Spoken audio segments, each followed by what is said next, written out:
ఇది Apple juice. Apple juice హెల్త్కి చాలా మంచిది. దీనిలో ఫైబర్, విటమిన్స్, యాంటీ ఆక్సిడెంట్లు పుష్కలంగా ఉన్నాయి. ఇది బ్లడ్ షుగర్ని కంట్రోల్ చేస్తుంది. ఇది దీంట్లో పీచు పదార్థం ఉండటం వల్ల తేలిగ్గా అరుగుతుంది. ఎవరన్నా ఈ పండు తినచ్చు. తినని వాళ్ళు టైం సరిపోదు, తినేంత టైం లేదనుకుంటే చక్కగా ఇలా జ్యూస్ తీసుకొని తాగేయచ్చు. చక్కగా ముందు చెక్కుకొని బాగా కడుక్కొని చెక్కుకొని ముక్కలు చేసి అట్లా తింటే చాలా మంచిది. కాకపోతే తినేంత టైం లేనప్పుడు మిక్సీ వేసుకొని జ్యూస్ లాగా పట్టిస్తే తొందరగా తాగుతారు, అరుగుదల బాగుంటుంది. హెల్త్కి కూడా యాపిల్ జ్యూస్ చాలా మంచిది. రోజు ఒక పండు తినమంటారు కదా డాక్టర్స్, అట్లా ఒక పండు తిన్నా పర్లేదు.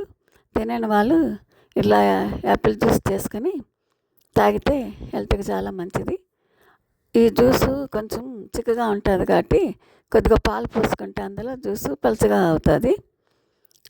అలా ముక్కలు కట్ చేసుకున్నాక మిక్సీ వేసుకొని దాంట్లో పాలు పోసుకొని ఊరికే చెక్కిన తర్వాత వడబోయిన అవసరం లేదు. కానీ నేను కొద్దిగా వడబోసి పాలు కలుపుకొని తాగితే చాలా బాగుంటుంది. ఇందులో ఇంకేమీ వేయనవసరం లేదు. ఇది పిల్లలకి, పెద్దలకి అందరికీ హెల్త్ పరంగా కూడా చాలా మంచిది. డైలీ ఒక పండు తింటే ఇంకా మంచిది. తినని వాళ్ళు ఇట్లా జ్యూస్ చేసుకుని తాగితే త్వరగా అరుగుద్ది, జీర్ణక్రియ బాగుంటుంది. ఇది తాగండి.